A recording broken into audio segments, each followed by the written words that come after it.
In today's video, we shall look at an important concept in fluid mechanics, namely the equation of continuity. Let's assume you have a water hose. The diameter varies. The left-hand side has a greater diameter than the right-hand side. Assume you have water flowing through it. Let's assume the larger radius is R1 and the lower radius of this hose is R2. As the water passes from, say, site 1 to site 2, its speed would change as well. So let's say the speed at site 1 is V1, and as it gets through site 2, the opening 2, the speed there is V2.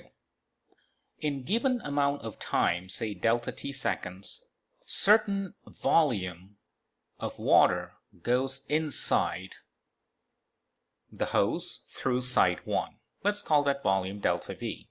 And during the same amount of time, delta t seconds, an equal amount of water in volume must also go out of the other side.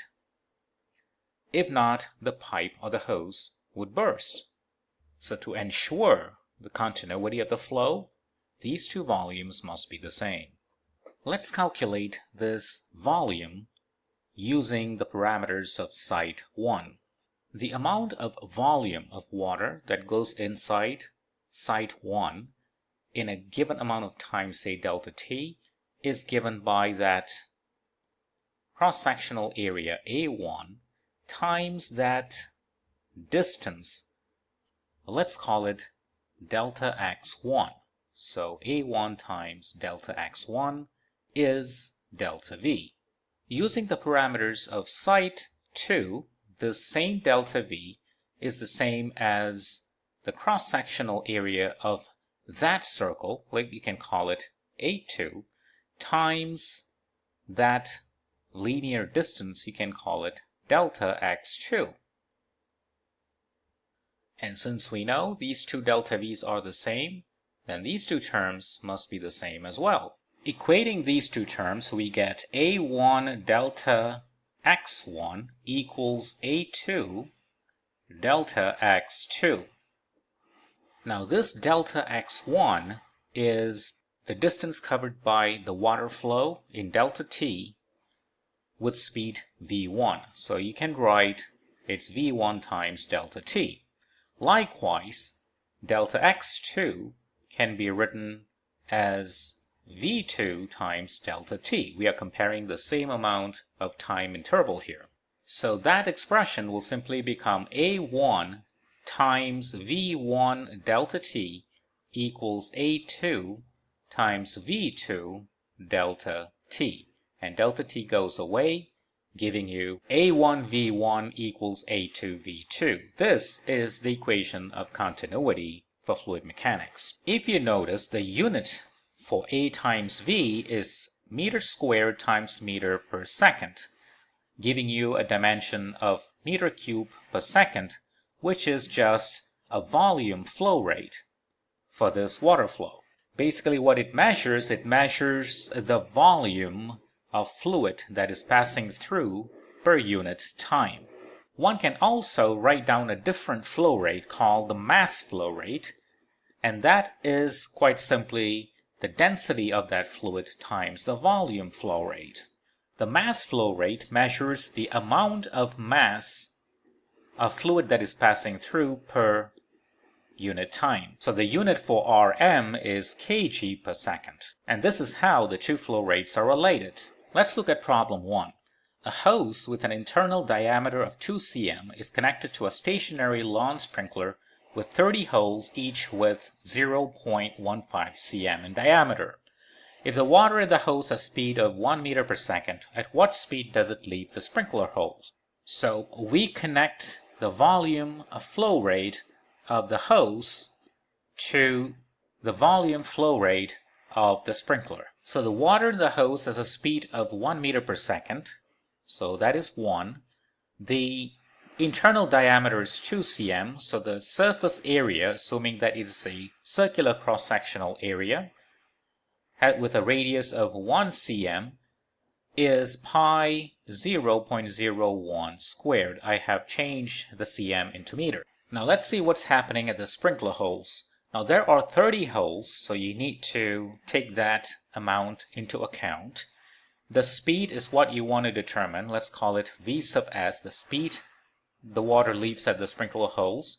Now the diameter of each hole is 0.15 centimeters. So the radius is 0.075 cm. So that means the cross-sectional area of each sprinkler hole is pi times 0.075 times 10 to the power minus 2. We're converting cm to meter here. And don't forget the square. And you see we can solve the remaining unknown, which is the speed the water leaves the sprinkler hose. And doing the calculation, you get the speed to be about 5.9 meter per second. Problem 2. Water is pumped steadily out of a basement at 6 meter per second through a hose of diameter 4 centimeters, passing through a window 4 meters above the basement water level. Find the pump's power. So what do you have here? You have the water level here, and then you have this pipe that is connected to a window which is 4 meters above the water level. In order to pump the water out of that basement like that. And in order to achieve this task, of course, we need a pump with an appropriate power. So what is the power of a pump that can achieve this task? Let's first note the energy that is involved. The water is pushed inside with some speed, namely 6 meters per second, and then it is raised to a height of 4 meters. So this is kinetic energy, and that process involves a raise in potential energy. So the amount of work done by this pump equals to the sum of these two energies. So half mv squared plus mgh. Power equals the amount of work done per unit time. So calculating power that way, you see power is W over T. So that means half m over T v squared plus m over T gh. I'm simply using that equation and divide the whole equation by the time interval. Now you recognize this quantity in the bracket, which is m over t, is the mass flow rate for water flow, and it is related to the volume flow rate by density times the volume flow rate.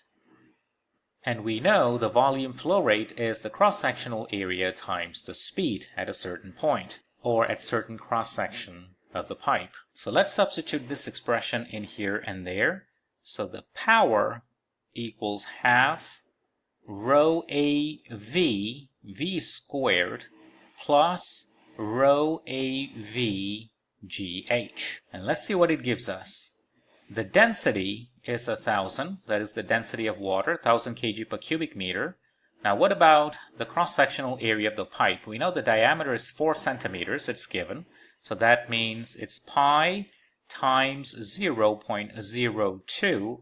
I'm turning the radius 2 cm into meter, and don't forget to square. So let's write that A there, pi 0.02 squared, v cube. We know the speed is 6 meter per second, so 6 cube, plus now the second term. Again, the density is 1,000.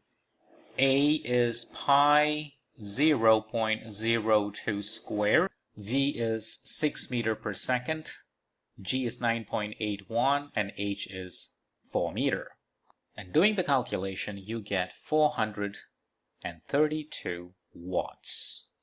And that is the power of the pump used. That solves the problem. Thank you for watching.